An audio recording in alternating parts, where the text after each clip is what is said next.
How's it going, OFPs? And welcome to another episode of the Off-Field Players Podcast, the only podcast for aspiring sports industry professionals. I'm your host, Philip Hall, and I hope everybody's having an awesome week or weekend by the time you're listening to this episode. My week's been pretty good. Actually, last night I had a chance to go to the Oakland A's game at the Oakland Coliseum. They played the Kansas City Royals. And what's interesting about it is that, it's been a year since I've been to an A's game because I've been away at school, been away from home because of internships and things like that. But just be able to go back again to an A's game because the last time I was actually there was last summer when I was interning with the team. So just to be able to go as a fan, just to support the team that I grew up watching since I was a kid and my hometown team, at least for the time being.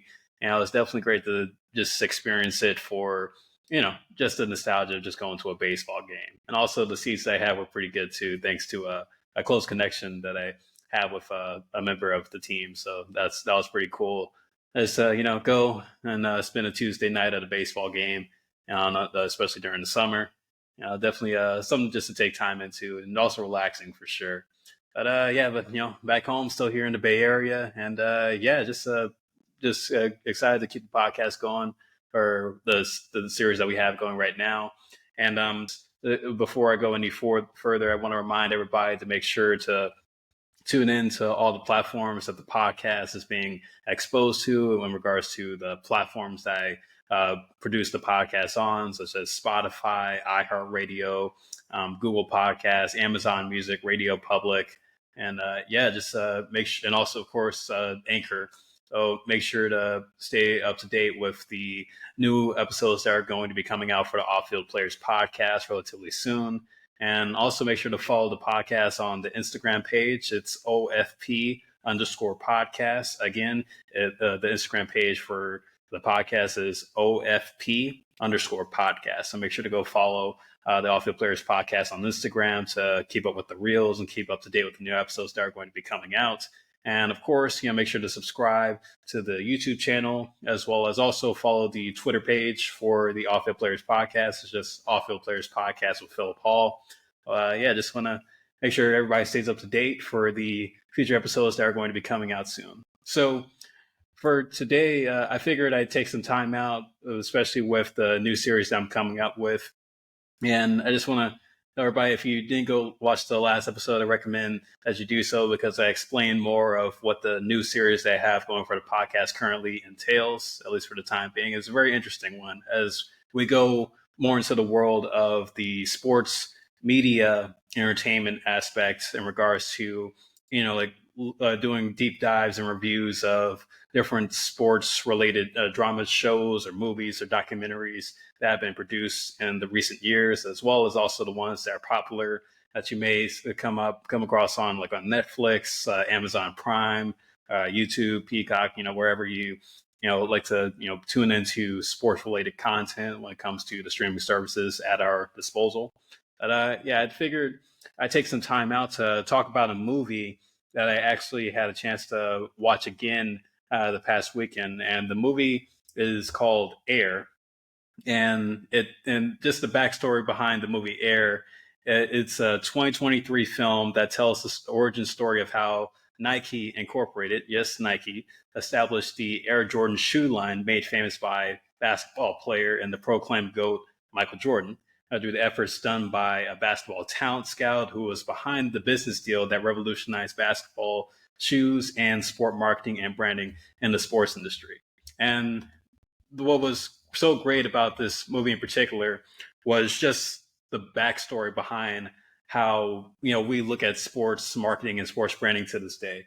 And really, what was amazing about the film is aside from the acting, I mean, they had like a all-star lineup of actors from and actresses like from Matt Damon, Ben Affleck, Chris Tucker, Viola Davis, and Jason Bateman, just to name a few. It really just showed how much it took for a business like Nike, and of course with how we see Nike today as like a world-renowned business and a company that produces sports apparel for people from all across the world, and especially the list of athletes that they represent in sports. I mean, you would think that where the company was back in 1984, which is where the movie takes place, at least the setting for the story that they're telling. You wouldn't think that Nike was the company that it was that is today back in 1984. Things were a lot different for Nike during that time period. But with what this movie highlights in particular, and just how they're able to get an up and coming player like Michael Jordan when he broke into the NBA, and just what they were able to do for him, that really transcended who he was as an athlete, not just on the court but also off the court. There was so much that went into what like what it took to have Air Jordan. I mean, especially with the famous shoe line that we know today as just Jordans or Air Jordan, or even just the Jordan brand, which is underneath the Nike banner. So, and I figured with me watching this movie a second time, it was actually the first time I went to go see Air. It was actually when it was in theaters. Me and my girlfriend went to the movie theaters and we watched it, and I was just amazed by how they're able to, you know, just put the story together, and just how the end result of how it all came to be, and really just giving us this idea of the stresses and the pressure that a company like Nike was under back in 1984, especially with the layout of how the basketball shoe market was at the time, because they were competing with companies like Adidas, Converse, and yeah, I mean they were like, but then they only had a 17% market share of the basketball market. And yeah, like they did have, big name players during the 80s, like Moses Malone was one of their well-known players during that time. And just, seeing what it took to be able to, continue to have this widespread, and also to be able to overlap against companies like Converse or Adidas when it came to basketball shoes sales, or really just, sales in general. You could really tell like what it took for them to realize and see the potential in an athlete like MJ, for them to carry on with their brand, as well as also expose it to a wide range of people. Because like just going into the backstory about Nike as a company, and I'm going to touch a little bit more on that later on in the episode. But I want to start off with how Air accurately depicts the intensity of the sports industry. So knowing that what makes this story, or what made the movie Air so unique as far as a biopic is concerned, it really details what the sports industry was like back in the 1980s. And trust me, like things were a lot different during the 80s than they are now, especially with how we do sports marketing and how we do branding all across the board. And really what Air it entailed was it depict how what the layout was for sports and the sports industry in the 1980s for the off-field players during that time, as well as the evolution of sports marketing and how endorsing revolutionized sports marketing and branding and different sports. And of course, with a company like Nike still trying to get their foot into the expansive sports apparel, or running shoes market, Nike were in the position of trying to prove grounds with a once in a generation athlete. So the whole and I'm going to try not to spoil too much on the movie, because I highly recommend it. If you haven't watched the movie Air yet, I highly recommend that you go watch it. I mean, especially I actually, to be honest, like if you haven't watched the movie yet, I would suggest that you click off this podcast episode and go watch it, and then come back and listen to the podcast episode later on, because what I go into is probably going to spoil a lot for those that haven't seen the movie. So I highly recommend that you go watch it first before you continue on with the podcast. So yeah, just gonna put that disclaimer out there for everybody that hasn't seen the movie. Go watch the movie first, then come back to this episode. So I want to touch a little bit more on just how of the main character that they touched on in the movie. And this movie is based on true events, so it's based on a true story in a lot of ways. So all like most of the information that's being detailed is accurate, and was to the extent of real life in a way. So the character that they focused on for the majority of the movie was Sonny Vaccaro, who Matt Damon plays in the movie. And the role of Sonny Vaccaro is his role was being a Nike basketball talent scout. So pretty much what his responsibilities were was to understand the market reach that Nike had when it came to basketball, as well as trying to come up with new ideas to go and seek basketball talent from the high school, the college level, and try to bring them on, try to promote them onto the Nike brand where, they can wear their shoes or wear their apparel or see, what their potential is when it comes to endorsing the athlete if they have a shot at, having a successful career in the NBA. Because really, what Sonny Vaccaro's, main job was, and what was funny in the movies that there were times where, he mentioned that he didn't really know what his place was in the company because all he really just did was go to basketball games, but, not really having anything to show for it. But when it came to how, what he was supposed to do for the company, it really just came down to trying to find the best talent out there at each level of the sport and just trying to estimate what their potential is when it came to trying to help grow the company off the court. So Sonny Vaccaro was out in the field, just talking with players, talking with coaches, talking with agents and parents, and just using the allocated budget they had at his disposal to help succeed in signing deals when it came to trying to scout for that talent and trying to get them on an endorsement deal or at least like a partnership deal to have a basketball player wear Nike shoes when they're on the court. And a lot of what Sonny Vaccaro did was really responsible in the signing of Michael Jordan to Nike, despite the competitors in the basketball shoe market. So in 1984, just to give a little bit more of a backstory, or at least leading into the 1984-1985 NBA season, this was around the time when Michael Jordan was, a junior at North Carolina and playing college basketball there, and just, in a few years, it was a few years removed from helping North Carolina win the national championship with Dean Smith, and he was seen as a highly rated NBA prospect that was going to revolutionize the game. But at the time, people didn't know it, and but the shoe companies that were going after him, trying to set up a partnership deal to endorse him and have him be one of the represented athletes for their shoe line, they saw the potential. And Michael Jordan, during the time when he was at North Carolina, it was said that he preferred wanting to go with a company like Adidas or a company like Converse because those were the shoes that he related with just from his own preference, and never really gave any thought to being a part of Nike because at the time, even though Nike did have a mainstay in the basketball market, the foundation of the company was founded off of the sport of running, so track and field. Of course, with the founder, Phil Knight, who I will touch on later on in the episode, his background came from being a long distance runner. He ran for the track team at the University of Oregon, and pretty much was the foundation of how he started Nike, which before was known as Blue Ribbon Sports. Blue Ribbon was the predecessor name before it was officially changed to Nike. And of course, the meaning behind Nike is the winged goddess of victory. Oh, and with the swoosh logo, there's a backstory of how Phil Knight paid Carolyn Davidson, a graphic designer, for the design of the swoosh. But at the time, Phil Knight didn't really like understand the meaning behind the swoosh, but as he mentions a lot in the movie, maybe it'll grow on him, which it did. So, the swoosh is the famous logo for Nike during that time.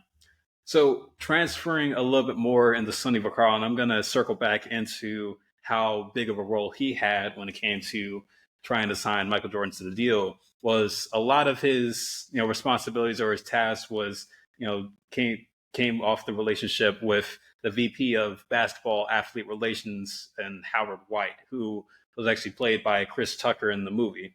So Howard White's role with Nike as a VP of basketball athlete relations, his responsibilities were to understand the market and handling athlete relationships for athletes that were part of Nike, who just having an endorsement relationship with the company. But it was also mentioned how Howard White would also provide guidance to develop a strategic plan for Sonny when scouting, because of course Sonny, being the talent scout for Nike basketball, he just had to go out and into the field, but Howard White gave him the breakdown of what to look for, and also just to see how can Howard succeed at building athlete relations with the talent that Sonny brings back to Nike. and just also making sure to establish the relations with current and new talent for Howard White, when it came to building that relationship with players, because finding ways to market the talent through the identity of the brand was of big importance to Howard White when understanding and going into the mind of who the athletes were when they came back and had an interest in trying to be with Nike.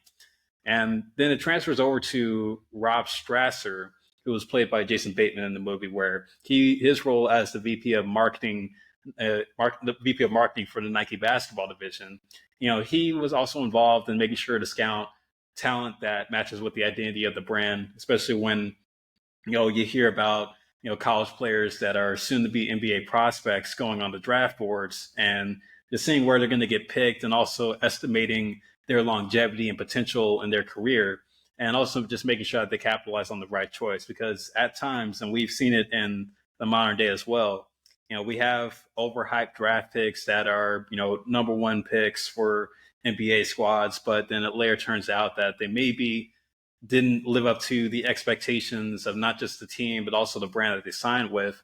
And this could come from, lack of performance in a professional environment, or, off court activity that deterred them from their focus on the basketball court. And even just also injuries as well. I mean, injuries are a big part of like sports, especially when it comes to the athlete standpoints. But as an OFP, we tend to understand how we can look at talent, and we can predict the value of how great that talent's going to be. But at times, we can either be right or we could be wrong. And as long as we make the adjustment and understand that not every choice is going to be the right choice, but the choices that we make is going to have a reflection on how we are when it comes to signing the right talent. Now, with Rob Strasser in this case, he wanted to make sure that whoever Sonny brought back to Nike, is going to be like who Sonny says is going to be. And in Sonny Vaccaro's case, even though there were plenty of players to choose from on the draft floor back in 1984, he still believed strongly in who MJ was going to become when it came to just seeing that he's focused, like he's talented, he's he can capitalize and like when he's under pressure. And there was a scene in the movie where Sonny Vaccaro was watching a highlight tape of Michael Jordan, just trying to scout him, see what he could bring from the table. And then it was the one shot that Michael Jordan made in the national championship game when he just was standing there, like he was loose, and he just knew that the ball was going to come to him. When the ball came to him, he put up the shot, he went in, and right then and there, that's when Sonny went to Rob and expressed to him that one highlight play was the overall reason for why he strongly believed that Michael Jordan would be a great fit with Nike. And just seeing the potential that he has as an NBA player, and from then on, like the story pretty much tells itself. So pretty much we can see that we can see that the pressure of what Sonny Vaccaro is on, as just trying to allocate a large budget that Phil Knight gave to him, to go out and seek basketball talent, all trying to allocate the entire budget into one player, when usually they would allocate the budgets for 4-5 players that were drafted and like that were picked in the draft. But Sonny strongly believed that the allocation of Michael Jordan being the face of the Nike brand during the 1980s should go to MJ. And that really says a lot. And that really just puts a lot of pressure on the individual, or at least the role that Sonny plays, and understanding that there's not really a lot of security in this job, because Nike can go out and scout and find people that are willing to scout talent like all over the world. But at the same time, you have to realize with where the company was, it was a big risk to take on, just to put all their trust in an athlete, or in one athlete, to help transcend the company as a whole. And this really transfers over to the role of Phil Knight, the Shoe Dog, who, of course, in the movie is played by Ben Affleck. And of course, we all know who Phil Knight is. He's a man that needs no introduction, of course, being the founder and CEO of Nike. And pretty much his role at the time was making sure to maintain the sales and overall success of the company, along with trying to help the company reach global domination when it came to the athletic apparel market, and also just using the money that's been received from sales to allocate the budget for trending markets and endorsing athletes to help continue to grow the brand. And even though Phil Knight is the mind behind the Nike brand, his there wasn't really much stability or security in his role, even though he founded the company and is the CEO, because his job was to make sure to keep the board of directors satisfied with meeting the goals of the company and also sticking to the principles that were set out, just to remind people of how they operate as a company. It involves taking risks, and involves doing the unthinkable. It involves like being critical thinkers, and just also being involved in making sure that when you set out to do a task, you make sure to get the job done no matter what it takes. And of course, with this in mind, you also want to meet the expectations of the customers, the employees, the board of directors, and also the expectations of the athletes, because not only are the athletes going to these brands to seek an additional income, but they also want to make sure that they're being represented in the proper way. And that's what Phil Knight was about. And this is a guy that started selling running shoes in the back of his Plymouth Valiants, and to creating a global multi-billion-dollar company that is well known and is all around the world, and just making sure that whatever he did as the Shoe Dog, he wanted to live it, and he wanted his company to reflect in that. And I really just think that with all the roles that were highlighted in the movie Air, and of course I don't want to leave out the role that Michael Jordan's family played, because of course with Viola Davis, who actually played the role of Michael Jordan's mother in the movie, Dolores Jordan. She was very prevalent and very hands-on with the choices that Michael was going to make when it came to trying to sign off with a shoe brand. I mean, in the movie, they showcase how Michael Jordan's father and mother went to the headquarters of Converse, the headquarters of Adidas, and of course the headquarters of Nike to hear the pitches that were done by these companies to express their interest in wanting to endorse Michael throughout his NBA career, and also to help promote him through their brand off the court. And this was all orchestrated by Michael Jordan's agent, David Falk, who was played by Chris Messina in the movie.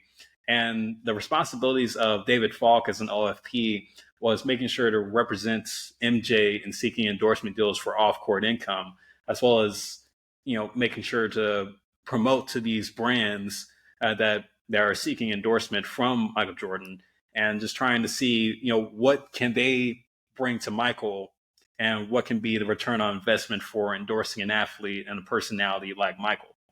And because like saying like Michael a lot, but it should probably be saying like Mike, since that was like the pitch for like Nike when they put out the early commercials. But that's besides the point. But in David Falk's case, how he represented Michael Jordan throughout his career, and it's been noted on just the biography of who David Falk is as an agent.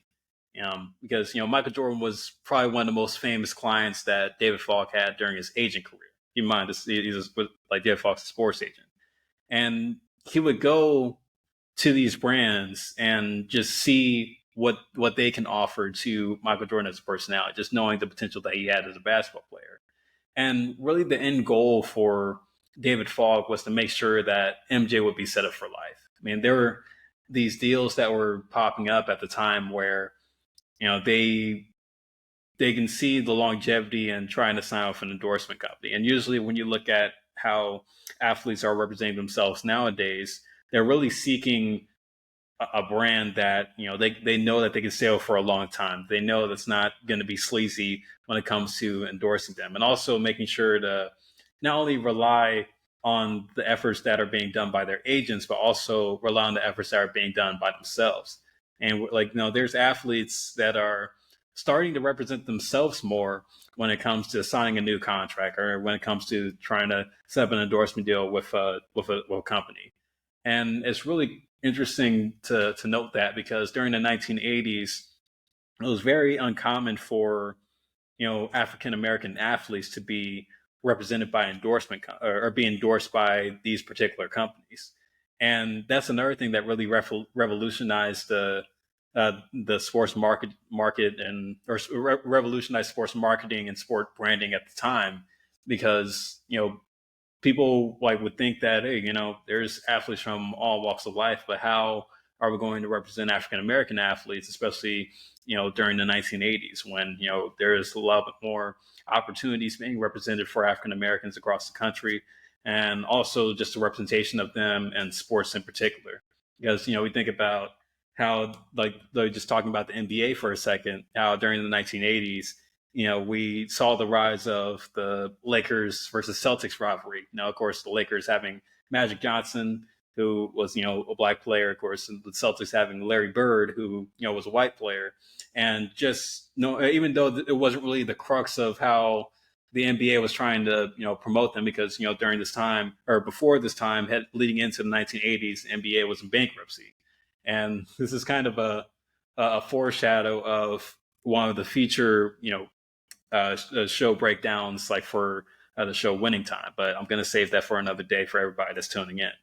But with MJ coming into the fold now, just trying to disrupt this new marketing platform that the NBA was trying to present with the Magic versus Bird rivalry, or the Celtics versus Lakers, of course, with MJ going to the Chicago Bulls, they're trying to see, how can we infiltrate this new age of promotion of the NBA when it comes to promoting storylines, when it comes to promoting stars. And that's what I believe that Nike was really trying to do with establishing the Air Jordan line. So just to wrap up the whole basis behind David Falk's role in Michael Jordan partnering up with Nike, he was able to help in the negotiation process of helping get MJ a deal worth $500,000 a year. That was a lot of money back then. And even establish his own shoe line with the company and have a precedented revenue share for every Air Jordan shoe was sold. I'm going to say that one more time in other words. So pretty much what Michael Jordan was able to do was utilize the reach that the company had through his name and image and likeness, and not only sign a deal that that was guaranteed money for him to be endorsed by the brand, but also start his own shoe line with the company, which was again a precedent at the time. No NBA player that had their own shoe had a specific line pertaining to them. They just wore the shoes just to wear the shoe. There wasn't a name tied to them. But in this case with Michael Jordan, Nike created a whole shoe pertaining to him, just in one set. Again, Air Jordan was the brand that came to be and later becoming the Jordan brand, which is pretty much all done off the basis of Michael Jordan. And to this day, Nike still holds the banner of the Jordan brand, and it still has a large chunk of the revenue share for Nike to this day. And what was a great stat to learn in the first year that Michael Jordan was partnered with Nike, and the first year of the Air Jordan 1s, the company was expected to make $3 million from the shoe sales of the Air Jordan, but the expectations were far exceeded, as Air Jordan or the Air Jordan shoes brought in a revenue of $130 million in 1985 for Nike. So imagine that. Nike was expected to make $3 million off of Air Jordans, but the expectations were far exceeded. That they made $127 million more than what they were expected to make for that year, and that really just goes to show, why it was so important and how revolutionary it was for Nike to bring on an athlete like Michael Jordan. Because what what we tend to forget, or what we tend to not realize at times, is that even though we go out and seek talent and we have these strong beliefs of who these players are going to become, we still have to remind ourselves that, hey, maybe there's something that they know that maybe the company doesn't know. Maybe there's something that Sonny Vaccaro and Phil Knight and Rob Strasser didn't know about MJ, that MJ's mother already knew that was going to happen. They saw into the future where Miss Jordan saw that MJ was going to become an all-star. He was going to win 6 championships. He was going to have scoring titles. He was going to break records. I mean, he was going to be a huge name off the court. And at times we do, we try to lower the ceiling of what these athletes can do, and just the greatness that they have the opportunity to gain through their talents. But what Air reminds us is that it's important to always take risks, and to also live by the motto of Nike: just do it.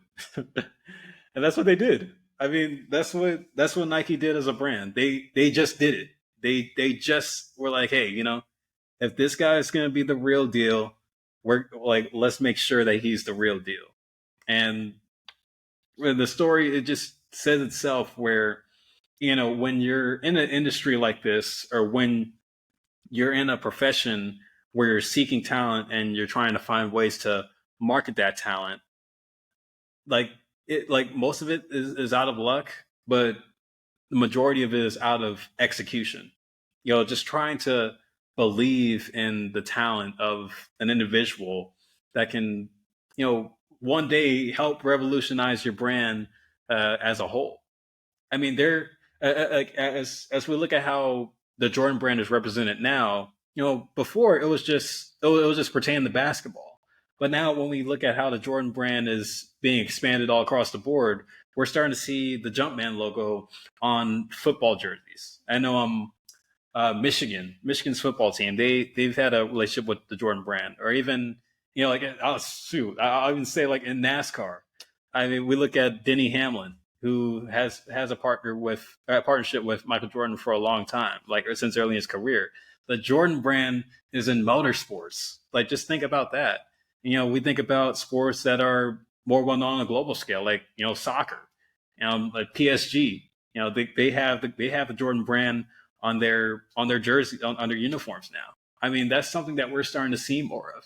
In baseball, like Derek Jeter. I remember when Derek Jeter was still around playing ball. He had an endorsement deal with the Jordan brand. I mean, I remember the Derek Jeter Jordans came out. I mean, that was cool. That was an awesome time to be a part of the Jumpman, or the not Jumpman, the Jordan brand.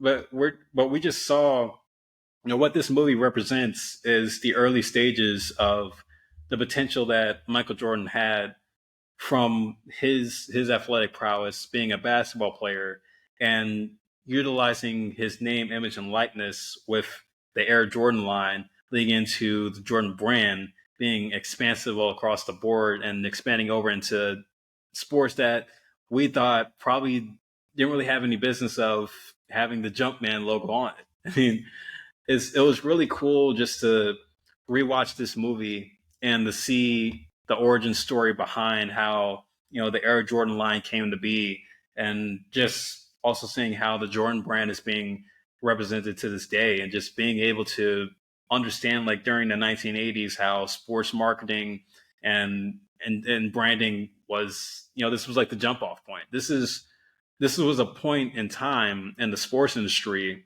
where we're seeing how the influence of one particular athlete can translate into the influence of, people from around the world.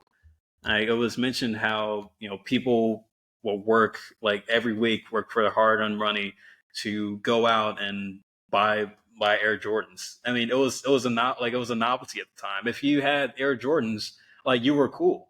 I mean, you were like, if you wore Air Jordans to school, or if you wore Air Jordans to basketball practice, you were seen as like the coolest person on earth. Still are to this day, because when we think about, how shoes are being seen now, like, people are collecting them. I mean, there's literally, you can literally go online and watch videos of people that have collected, basketball shoes over the years, or really just shoes in general.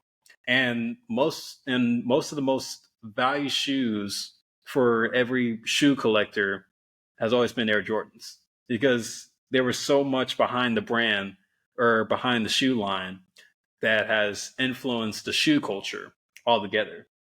And what was really interesting when it came to just the competitive advantage that Nike had when they were able to sign Michael Jordan to an endorsement deal was that, when people saw Adidas during the 1980s, they related to, like, the rap music. I mean, like, there was like Run DMC made a rap song during the 1980s, like, about Adidas. And Converse. Their overall brand was based around NBA All Stars. I mean, the Converse were actually one of the first shoe companies to break into the, like, basketball. Like they represent, players like Magic, players like Larry Bird, and like Dr. J. I mean, like, they had these big name athletes, and really the whole relation to the Converse brand was, representing NBA All Stars, and that's what they did. And, with Nike, they were able to get a strong hold on, just, aside from running, just expanding to their overall reach with what they can do with basketball, even with the 17% market share that they already had. And another thing that I really liked about Air the movie was just the amount of determination that Sonny Vaccaro had when it came to seeking the talent, because Sonny Vaccaro had to go a little bit out of the box just to, go and get Michael Jordan. I mean, there's scenes where, Sonny Vaccaro, like, he was told, hey, like, stay away from Michael Jordan. He's not interested in Nike. I mean, David Falk, Michael Jordan's agent, told Sonny Vaccaro himself that Michael Jordan has no interest in going with Nike when it came to him, being presented deals with these shoe companies. But Sonny Vaccaro took a risk. I mean, like, he just did it. He went to North Carolina. He sat down with Michael Jordan's mom and expressed why Michael Jordan would be the perfect fit for Nike. And what really is displayed most in the film, when it came to, Sonny Vaccaro's, just cavalier mindset and his forthright and determination to go after MJ, and because of what he saw in them from watching the highlight tape, from seeing the potential that he has for, like, long-term success. And he had to do the unthinkable. And that's really what I believe is the most important message from the movie, is that you have to do the unthinkable. You have to take risks, and you have to, be like believe in what you're doing, and also just making sure that you capitalize in the best way possible. And and just looking at, who Sonny Vaccaro was, and just seeing how, or like with Matt Damon portraying his role, he told himself all the time, where, he was questioning what his role was in the company. And Phil Knight couldn't really give him that answer early on in the film, but it took Sonny Vaccaro and Phil Knight later on to really come to the conclusion of what the Vaccaro's role was in the company. And that was just for him to go and make deals, go with him to take risk, believe in the system, believe in the process of, seeking talent and believing in that talent. And that's really what I really liked from this film. And it's definitely a film I highly suggest that. And this is kind of stepping away from just me trying to push this film onto the OFPs and giving them the advice that they need when it comes to being in these kind of roles. Because like I mentioned in the Hard Knocks episode, you know, for you to understand the intensity of what comes or the intensity that comes with working in the sports industry, and for you to work in these roles that are involved with these particular companies, it comes with certain challenges, and it comes with certain things that you have to learn to handle, like before getting into the job. And in Sonny Vaccaro's case, like him being a basketball talent scout, like the challenges for him was to make sure that he signed the right dudes. I mean, just making sure that who he went to go watch and play is the right the right players, and players that have a future in the game of basketball. Howard White, his challenges were making sure that everybody or every basketball player that was on Nike's payroll when it came to endorsements were happy. They were satisfied.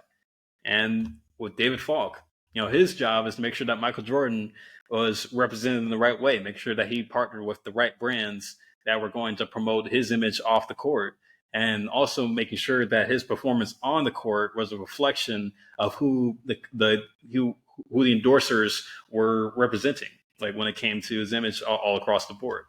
And with Rob Strasser, being the VP of marketing for the Nike basketball division, his challenges were making sure that the talent that was being scouted and that was being brought back to him was marketable.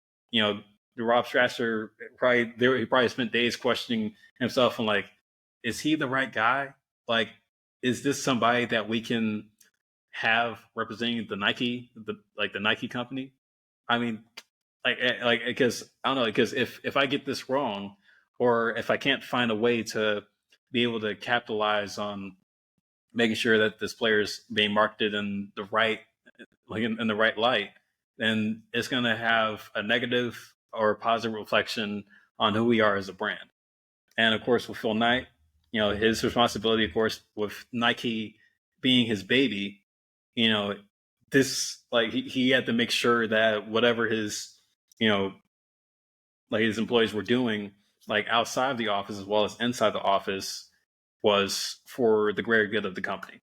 And Phil Knight's story pretty much tells itself. I mean, again, like wherever you go around the world, when you say the word Nike, people will instantly know what you're talking about. I mean, it's come to a point where Nike is one of those companies that like people don't scratch their head at when the name is mentioned. I mean, that just shows you the growth and the risk that was taken by the people that were being portrayed in the film, and also just what they've portrayed about themselves in real life. Again, this still is a movie inspired by true events, so everything that was displayed in the film has to some degree was the real life events that took place. And yeah, I mean, it was definitely great, and I really hope that the message and just me talking about the film, you know, gives the OFPs the motivation to be like, hey, I can learn a lot from what Knight's done, what Sonny Vaccaro has done, what Howard White has been able to do, what Rob Strass has been able to do, what David Falk has been able to do.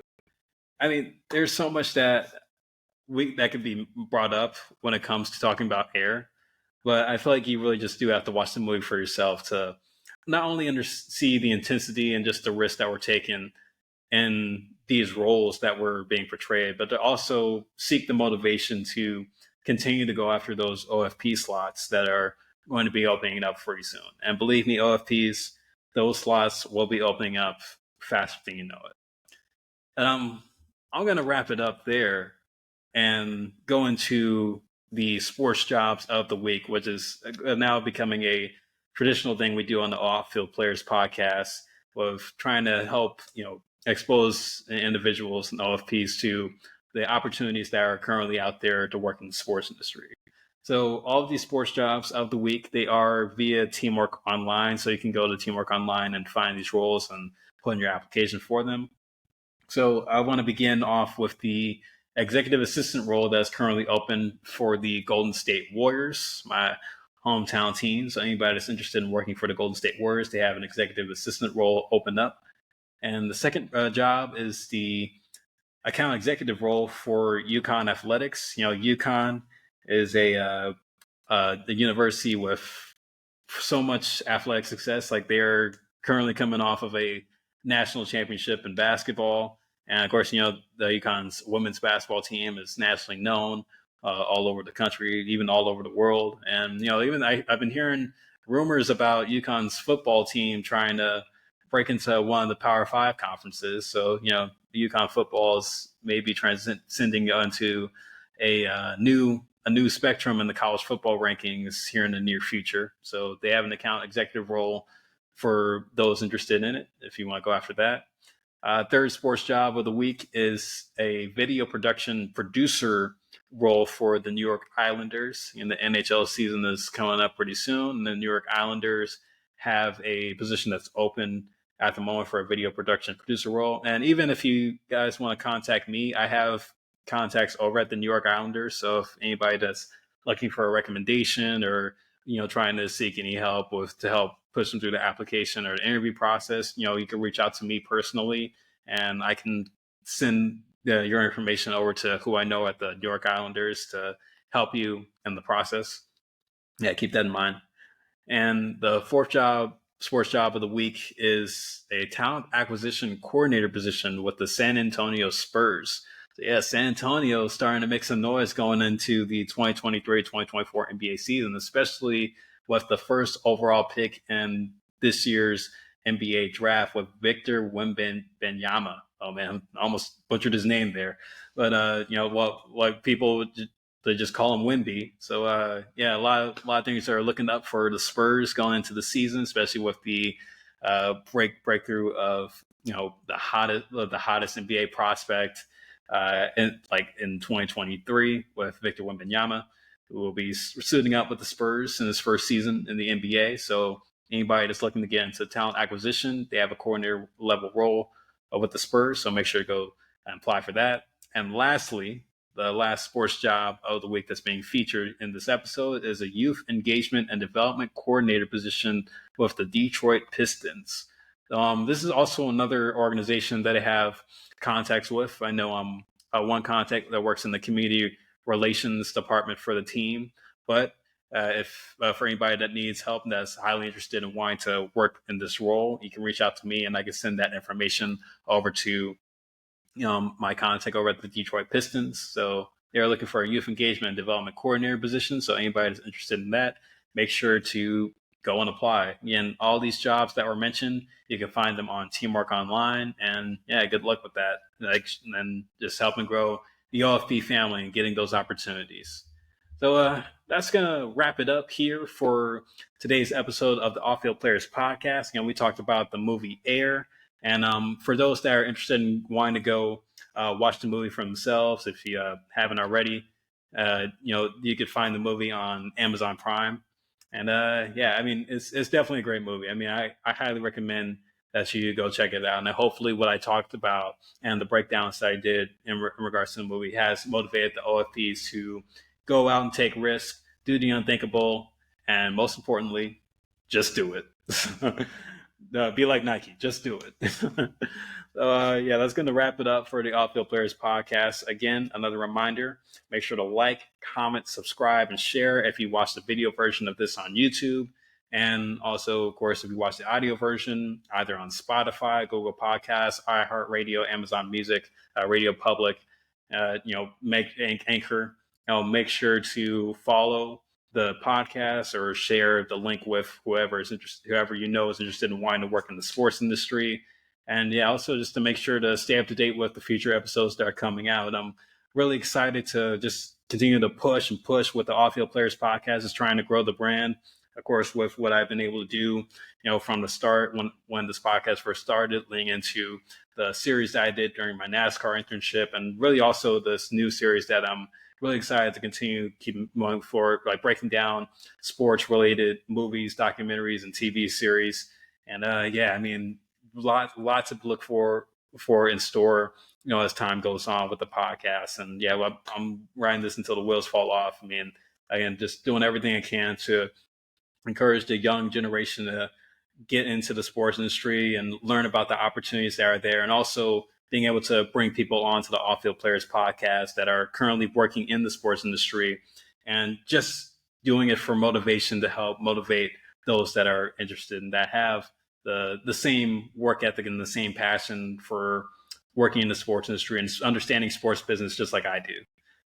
Yeah, just gonna close with that, and just want to say thank you for listening or watching all the way to the end of the episode, and hopefully you enjoyed. And again, make sure to follow the Off Field Players podcast on Instagram at OFP underscore podcast. Again, it's at OFP underscore podcast. And also make sure to follow the podcast as well on Twitter as well, just as Off Field Players podcast with Philip Hall. And yeah, just let's continue to keep this going. But that's going to wrap it up for me. Thank you again for tuning in. Stay safe, stay blessed, stay grateful. Go and just do it like Nike. And as always, make sure to achieve what you believe.